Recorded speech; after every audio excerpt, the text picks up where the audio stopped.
Hey,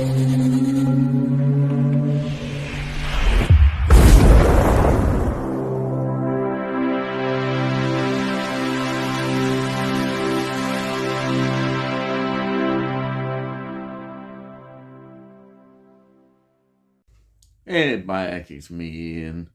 And in today's video, well, I'm continuing my look at the X-Files. And this is, of course, now season 4. So this is Unruhe from 1996. Previously, we'd had Teleco, and the next one will be The Field Where I Died. So this is season 4, episode 4, and it's a Monster of the Week story.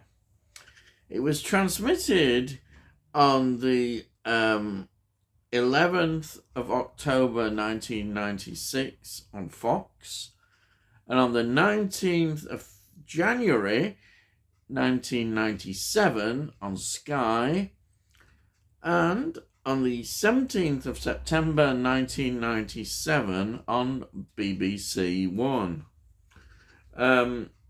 It's written by Vince Gilligan, who, as a writer and co-writer for the series, massive contributor, did 30 episodes, so that is a big contribution. And of course, it's directed by Rob Bowman, a name we do come across a lot. He, of course, did the X-Files movie, The X-Files Fight the Future from 1998. But overall, he contributed 33 episodes as a director. And of course, the producer is Chris Carter. The music is, as usual, by Mark Snow. Locations, we've got Vancouver, as usual, because that's where it is, and East Vancouver and North Vancouver. So there's a lot of Vancouver in this story, as there always is, and it looks fantastic. Always looks so good. You know, these wonderful locations just elevate these stories so much. I say it every week, but it's always worth mentioning because they do look so good. They really do.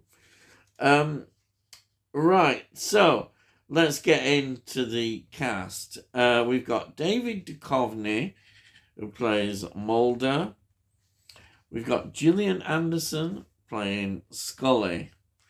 Then we've got Pruitt Taylor Vince, who plays Jerry Schnords. That's probably the wrong pronunciation. It's a German pronunciation. Now, interestingly, he was in Angel Heart, 1987, a film I think is brilliant.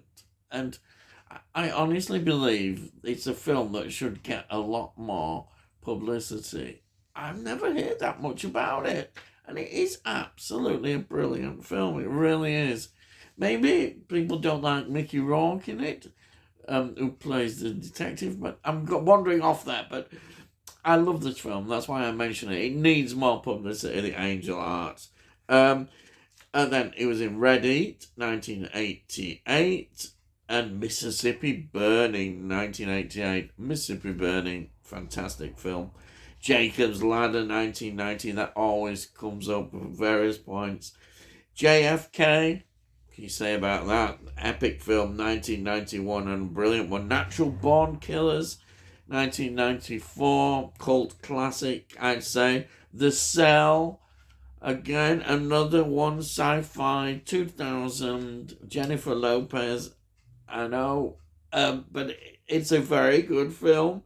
And another one that has I think had a recent release, actually, a re-release probably, which is Constantine, which was from 2005. 13 Sins, 2014.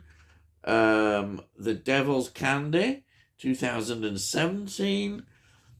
Bird Box, again, that pops up such a lot. Bird Box, I think that's an absolute classic. And then it's got down here on the credits, Superman 2025, which is due, I think, in the summer. And is it going to be a great picture? I hope so. It'll be good to see a Superman film. So yeah, that's the film. Some of the films that was involved in. Then we've got Sharon Alexander, who plays Mary LaFontaine. TV series, TV films, lots of that as usual. Then we've got Walter Marsh, who plays the druggist. I say druggist because that's the term that they use. Here we might say pharmacist, store. You can't tell, he may not be a pharmacist, but he may well be. So I don't know, but they call him druggists. Films he was in, The Accused, which is 1988, and Unforgiven, 1992. But then it's just a lot of TV series and TV films. So that is the cast. What is this about? We see a passport photo being taken, and it's developed, and it shows a woman in a very twisted image and looking extremely terrified, and she's surrounded by some beings. And from this, the question is posed straight away in many ways, is this a psychic photo? Now, as there just happens to be in these, there's a serial killer going around kidnapping various women, and the question is put, are these photographs displaying his thoughts, of what he's going to do, or, is twisted thoughts, as a serial killer? That's the question we get as Mulder and Scully are, as usual, called in to the investigation. And I think it raises a lot of interesting questions again. And we see the interaction, as usual, between Mulder and Scully.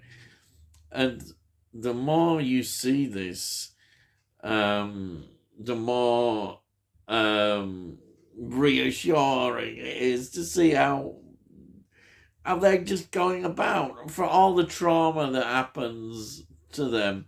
Their relationship is so strong now. It's wonderful to see. I always say it every week, really, but I really enjoy it. I think this episode is very creepy, actually. And I think maybe that is helped by the cinematography, because the lighting and the shadows, they kind of evoke this disturbing feeling.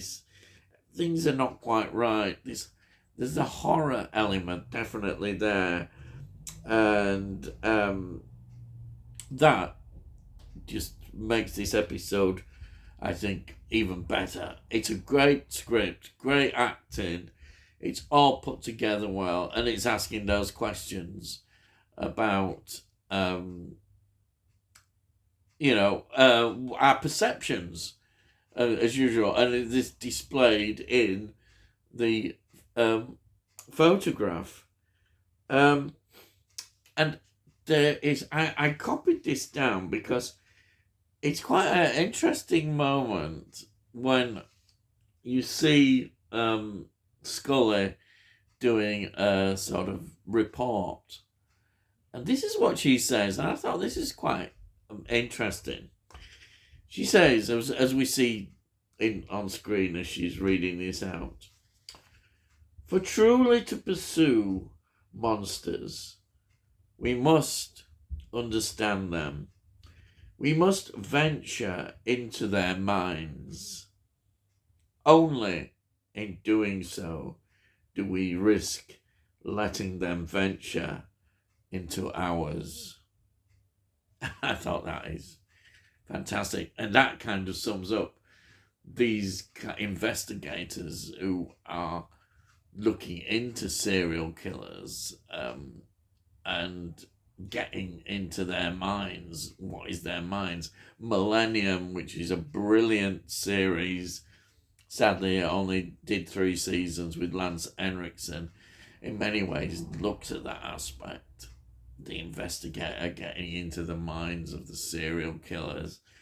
And that I thought was an outstanding moment when she said that.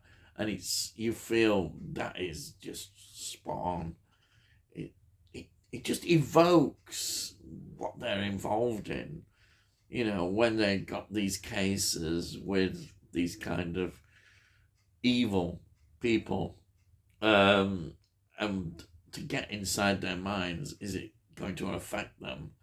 And does it affect them? It's a fascinating discussion, really, looking at that. And again, this is just showing you how good the X-Files is. The writing is just exceptional. The acting is exceptional. The stories are just wonderful.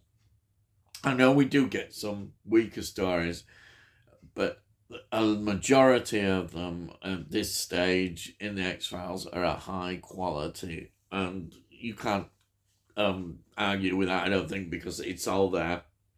You see it, the relationships, you're hooked into the stories as well as the relationships. What better series can you have, when you've got that? When, as a viewer, you're really into the characters. You care about the characters. That's it. You really care about them. And seeing their relationship as it's grown, you can't help but love this series. And then with the brilliant stories that we have by which the writers, and we mustn't forget Chris Carter, who does some of the writing of the stories himself. He is guiding this series as a showrunner, and he is doing a brilliant job. He's got a vision, and most of the time he gets it right. And what can you say? That is absolutely fantastic. And it's why I love the X-Files. They still stand up today, all these years later. The X-Files is outstanding. It's one of the greatest pieces of television, American TV, and certainly from the 90s. It's outstanding. There's some great series, and this is just top notch. Has there ever been anything like this? Again, not the same quality. Yes, there are similar series, and there have been original series.